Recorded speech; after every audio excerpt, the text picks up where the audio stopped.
world of YouTube. My name is Rebecca Johnson, and I'm a licensed mental health counselor, and I specialize in narcissistic abuse recovery. Today, I want to share a little bit about emotional safety.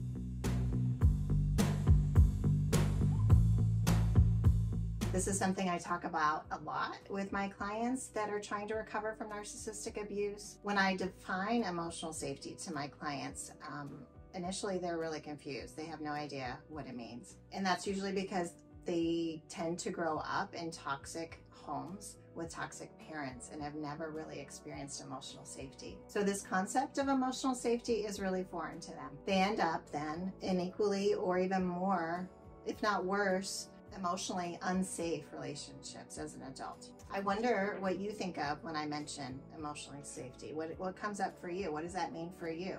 Just like physical safety, we should have the expectation that our relationships are equally emotionally safe. This means they're free from harm. Emotional safety is the ability to be open and to be vulnerable within the context of an attached relationship. So this goes for any close relationships. This could be your parents, this could be a partner, a dating relationship, and even your siblings. You don't have to be afraid to be yourself, and you're able to express your thoughts and feelings if they're good or bad. You feel loved and accepted for who you are. If you haven't watched my red or green flags video yet, feel free to check it out. Many of the green flags that I discuss in that video are examples of emotional safety, while the red flags represent emotional unsafety. One of the red flags I mentioned in that other video is that you tend to walk on eggshells. So you're always trying to make the other person happy and you're fearful that they might snap at you. So if your relationship is emotionally unsafe, you're unable to be the real you. You're afraid to express your thoughts for fear of being emotionally attacked or even belittled. You can't speak your own mind because you're afraid of how they'll react. There's a general feeling of tension and there is an internal feeling of anxiety. Another characteristic of an emotional unsafe relationship is that one or both partners are defensive. The relationship tends to feel disconnected and even distrustful. In an emotionally unsafe relationship, you may want to believe the best in your partner, but their past behaviors have shown you that you cannot. You cannot trust that they will have your best interest at heart. Again, this is emotionally unsafe. So what can you do to create emotional safety within your relationship? I think the first thing is to talk about it.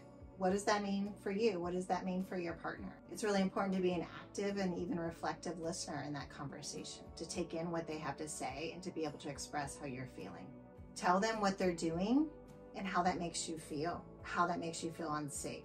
It's really important to give yourself some time, maybe even create a little bit of space to process this for each of you, and then even make a plan for yourself on how you will change your own behavior. I think another thing that's really important to do to create emotional safety is to establish some boundaries and some expectation, which means to draw a line for what's okay and what's not okay within your relationship.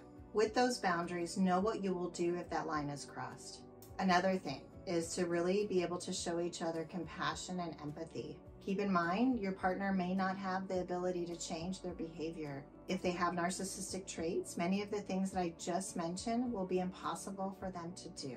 If this is the case, please find support. Talk with a therapist that is educated in narcissism. Narcissistic individuals will not create an emotionally safe relationship, and it's essential for you to see that for what it is. You may try and keep trying to jump through all of the million hoops that they want you to jump through to improve the relationship. But just you alone doing the work cannot change the relationship. If you have any questions or comments about emotional safety, I'd love to hear from you. Again, like I mentioned before, check out the video on red flags and green flags within relationships. It's so relatable to emotional safety and emotional unsafety. So if you haven't already, like this video. If you haven't already, subscribe to my channel. Thanks so much for watching this video, and I really hope to hear from you, and I hope you check out the other videos.